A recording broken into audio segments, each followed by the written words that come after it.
Come scrapbook with me while I talk about Vocaloid Mew. Mew was a Japanese Vocaloid released in 2011 on the Vocaloid 3 engine. Actually, she was one of the very first two Vocaloid 3 voice banks, releasing alongside Siu and Gumi's V3 and VY1 V3. She was made by Yamaha, the company that owns the Vocaloid brand. As a character, we don't have a lot of information about Mew. She doesn't have a canon age, but she does have a pet cat named Savami, who was modeled after her voice provider's cat. Mew was voiced by Miu Sakamoto, and each letter of Mew's name can be rotated to make the letter 3. Like if you rotate the M and the E and the W, like individually, each one can make a 3. Because Vocaloid 3, there's not much to say about Mew. She is one of the most gorgeous, most unique Vocaloids, and she's also one of the most obscure. The V3 era was new.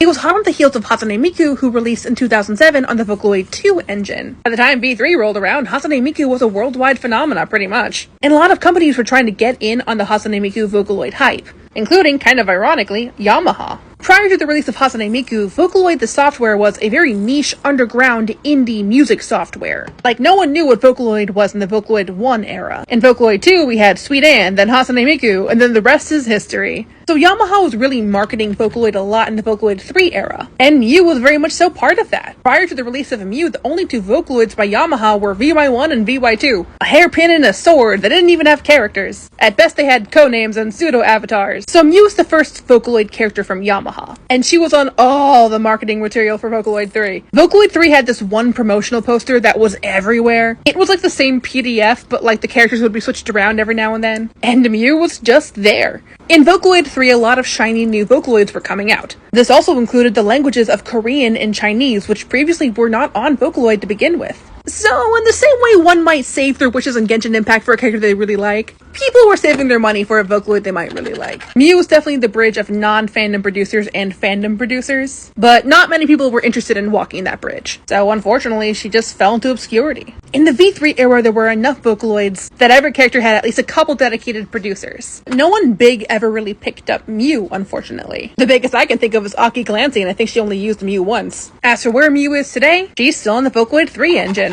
The only update Mew ever had was her Neo release. The Neo releases were a series in Vocaloid 3. The voice banks were exactly the same, but they offered Mac installers as well. Much like the rest of Yamaha's Vocaloids, she used to have a box, but that was discontinued in around 2017. Today, there's not much usage for Mew. 13 years ago, there were a couple dedicated producers for her, but not so much in the modern era. But hey, if Gallico and Zolo Project can get Vocaloid 6 updates, why can't Mew? Anyway, I like the spread a lot. Look what I do!